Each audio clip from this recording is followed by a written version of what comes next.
Welcome to the recap of the White Sox 3-1 series opening loss down in Arlington, Texas at Globe Life Field. I'm Ryan McGuffey, and it's all brought to you by Wintrust Banks, the home of White Sox checking. Go to wintrust.com/White Sox so you can get details on how to open your very own White Sox checking account or how you can get one of those super cool White Sox debit cards. The offense held in check again tonight. It was a bullpen game for the Rangers. Shawn Armstrong was absolutely fantastic in his 3 innings of hitless work, 5 strikeouts. The White Sox looked lost and off balance all night with 7 members of the Texas Rangers bullpen going at it. The White Sox did load the bases in the 9th inning. They got a leadoff double from Andrew Benintendi, followed by a walk from Miguel Vargas, a couple of outs. Austin Slater got a walk, and then just not really a good at-bat at all by Michael A. Taylor with the bases loaded. He struck out on 3 pitches, and the White Sox brought the go-ahead runs to the plate and on base in the 9th and just couldn't find a way to get it done.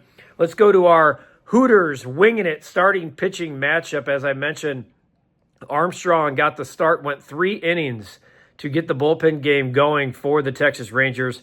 5 strikeouts, and that's it. No walks, no hits, no runs. Adrian Hauser, who's been absolutely fantastic since coming over from the Rangers organization, he was okay. 5 innings, 4 walks. Control was his problem tonight. 3 earned, 6 hits, and then the bullpen comes in, 3 innings of just 1 hit, no run work.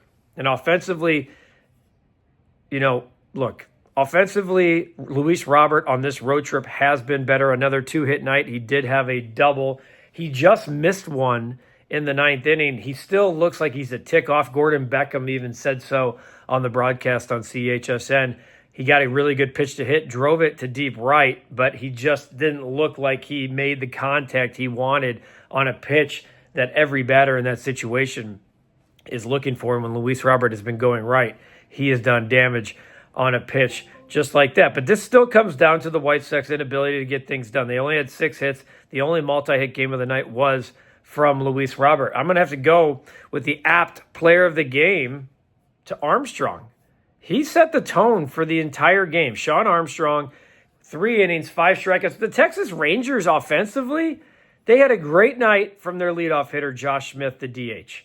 He was on base a ton. He walked. He had 2 hits. He had a home run. He scored 3 runs. But other than that, just kind of Jake Berger had a couple of hits, and then they only had 7 hits. The White Sox had 6.